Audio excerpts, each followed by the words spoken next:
Have you ever watched a movie that had an intriguing storyline that swept you through a range of emotions and felt as if it was leading to a terrific climax, only to end abruptly with questions still unanswered? Instead of tying up all the loose ends and ending with a Steven Spielberg punch, it just left you hanging, and you're saying, "That's it?" As the credits roll, telling you the names of the costume designer and the assistant to the costume designer and who provided the lunch for the actors on the second week of the production, you're saying, "Oh, what happened next?" Well, that's the reaction of many to the gospel story at the ending of the Gospel of Mark. Listen to how this chapter, his whole gospel, ends. When the Sabbath was over, Mary Magdalene, Mary the mother of James, and Salome went to the tomb with spices to anoint Jesus. And very early on the first day of the week, as the sun rose, they went to the tomb. They had been saying to one another, "Who will roll away the stone?"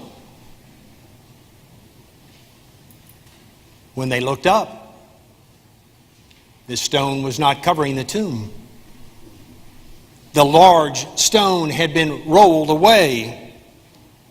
As they entered the tomb, they saw a young man dressed in a white robe, sitting on the right side, and they were alarmed. He said to them, "Do not be alarmed. You're looking for Jesus of Nazareth, who was crucified. He's been raised. He is not here. Look, there's the place they laid him.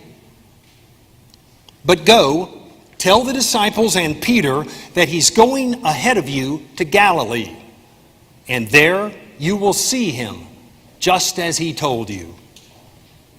So they went out and fled from the tomb, for terror and amazement had seized them, and they said nothing to anyone because they were afraid.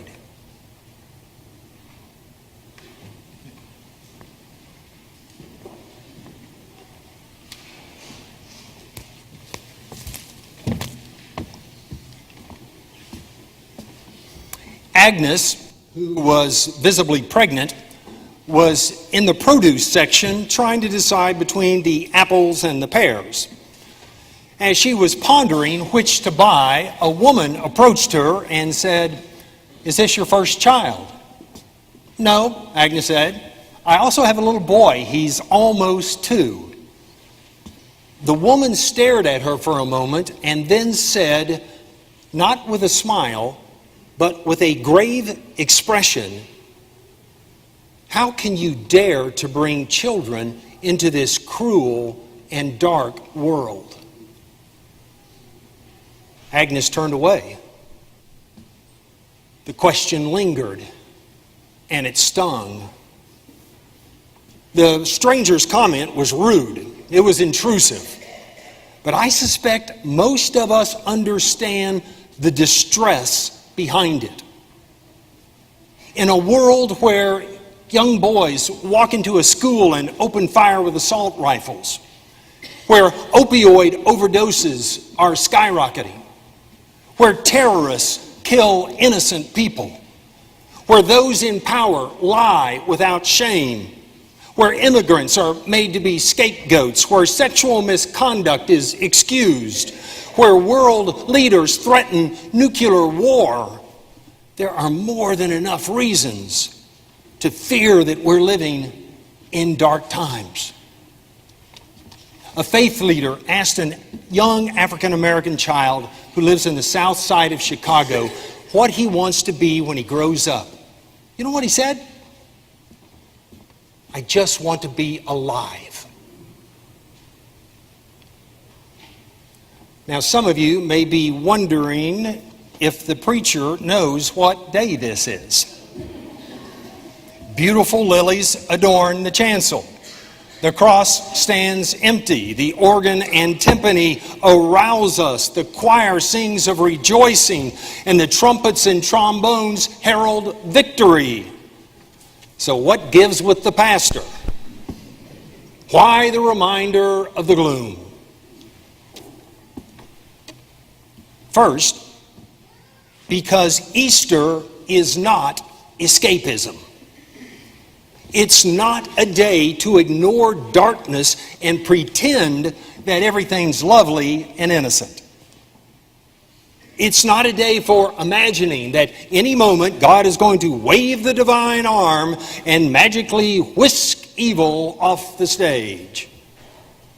Easter is not a flight into fantasy.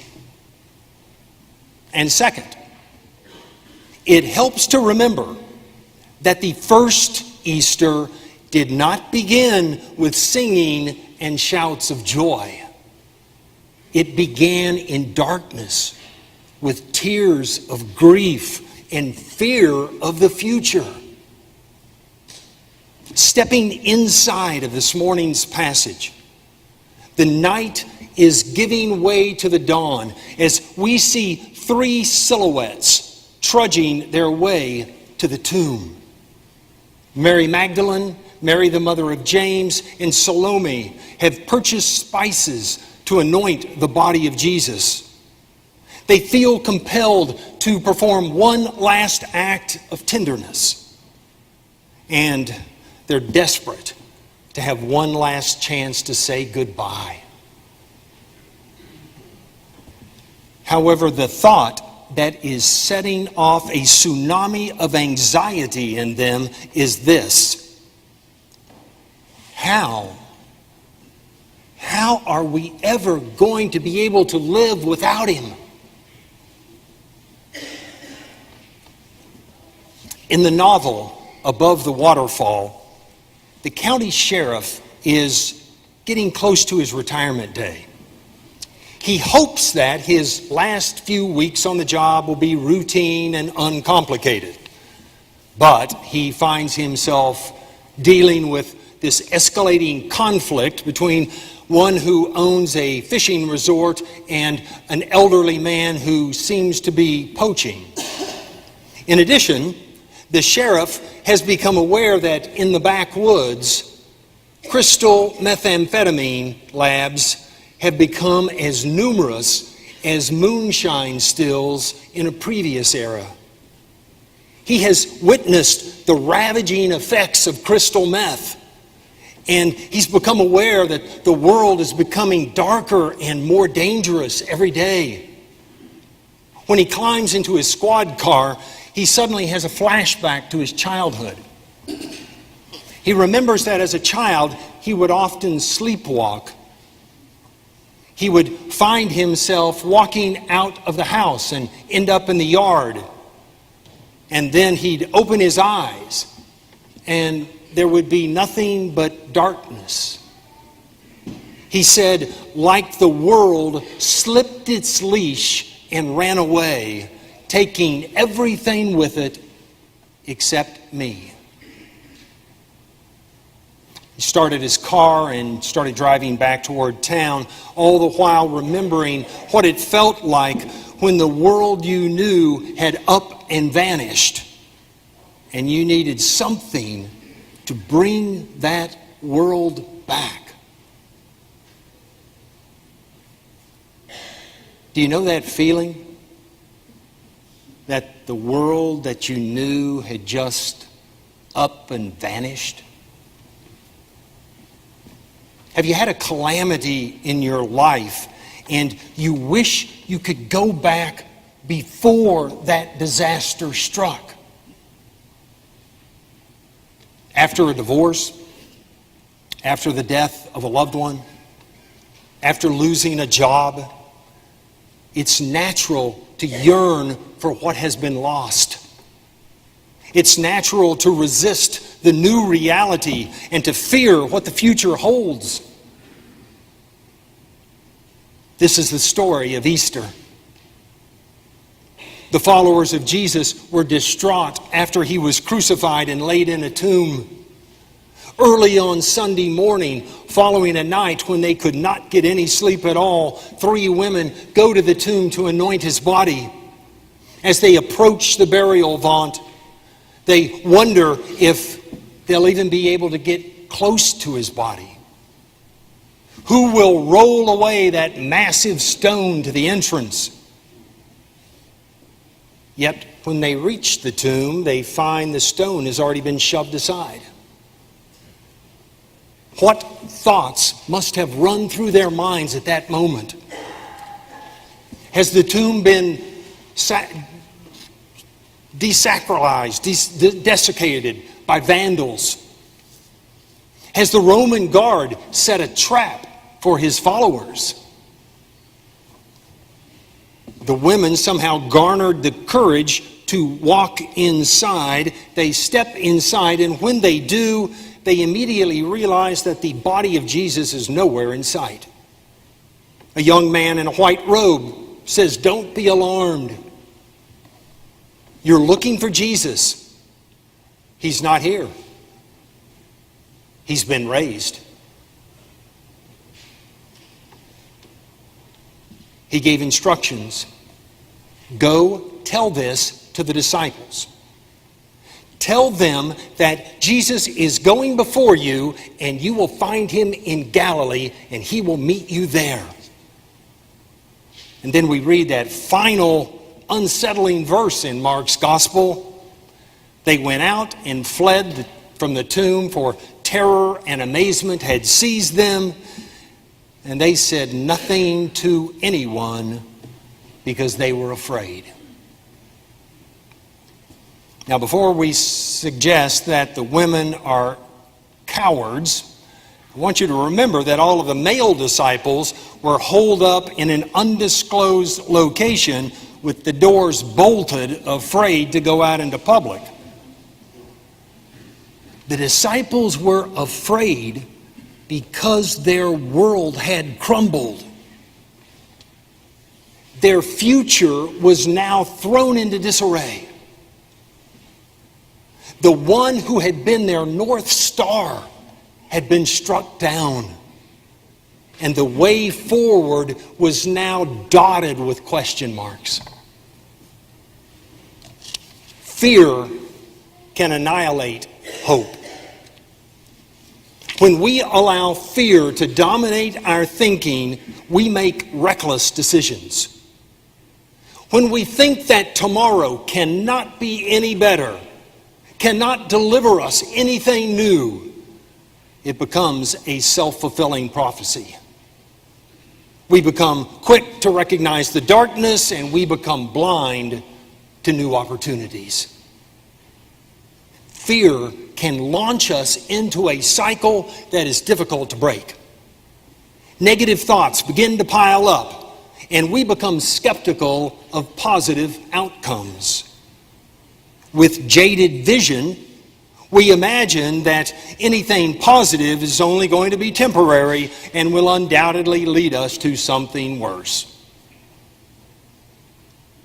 Now, while the Gospel of Mark ends on this note of fear, we know that that was not the final word.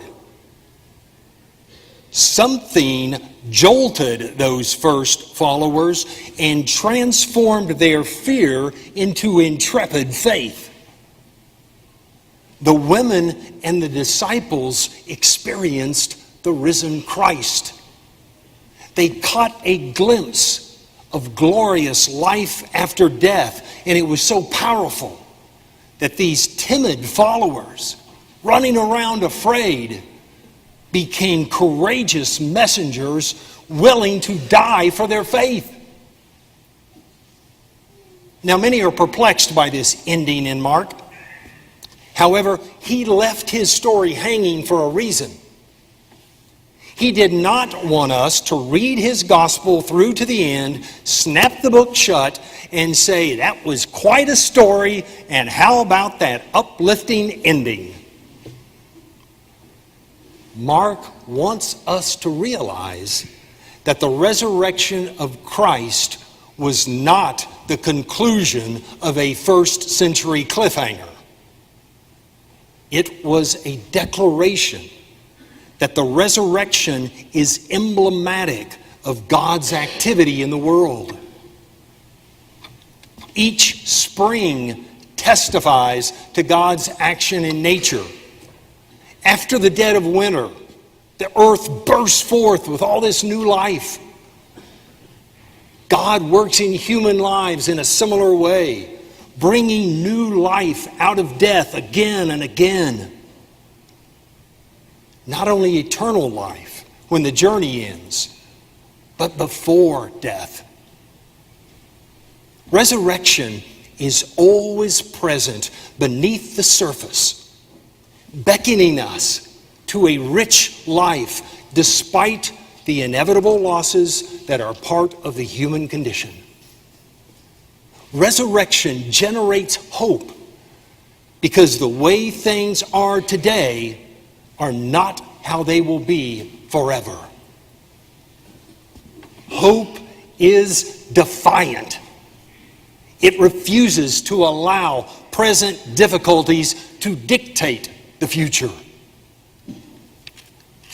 Rabbi Abraham Heschel said, "Hope is not cheerfulness, a temperamental confidence that all will turn out for the best.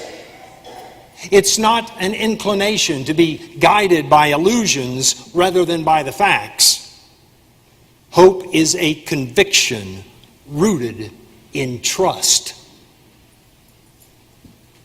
Hope does not boast of knowing the future, but trusts God to present us with new, life-enriching possibilities. Hope must be built on trust because our eyes are not sharp enough to see a great distance down the road.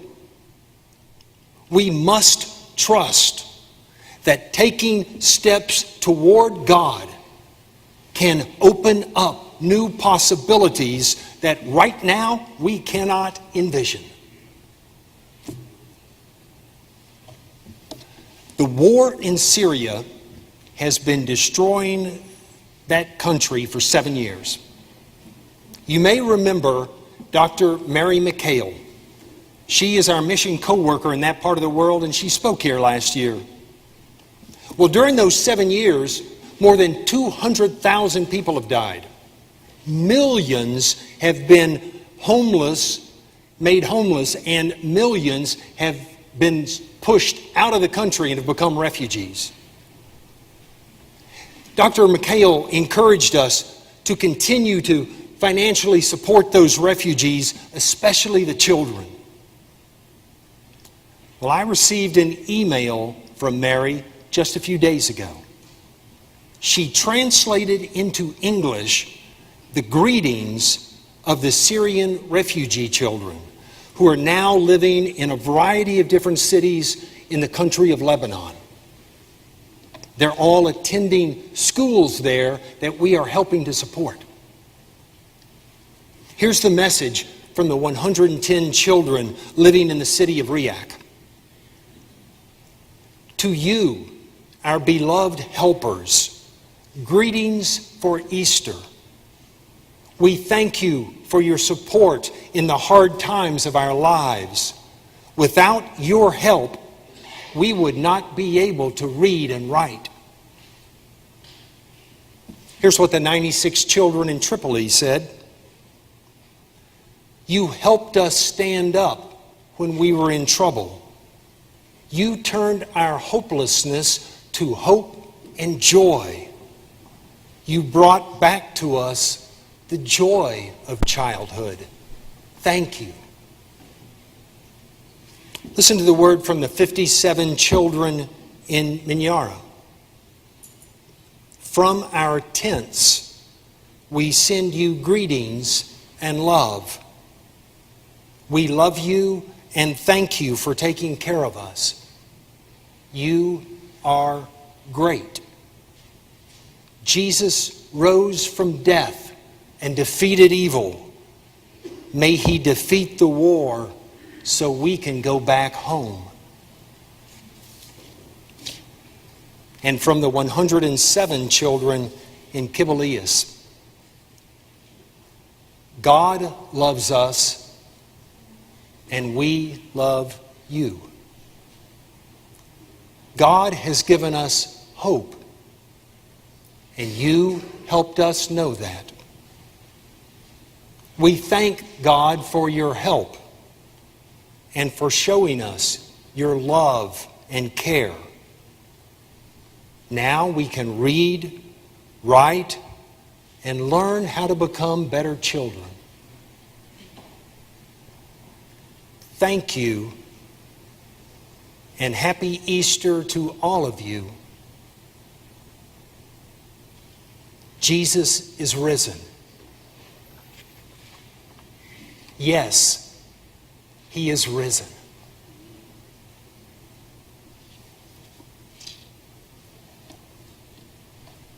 Fear narrows our perspective.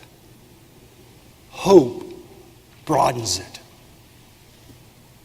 Fear limits what we believe is possible. Hope expands our possibilities.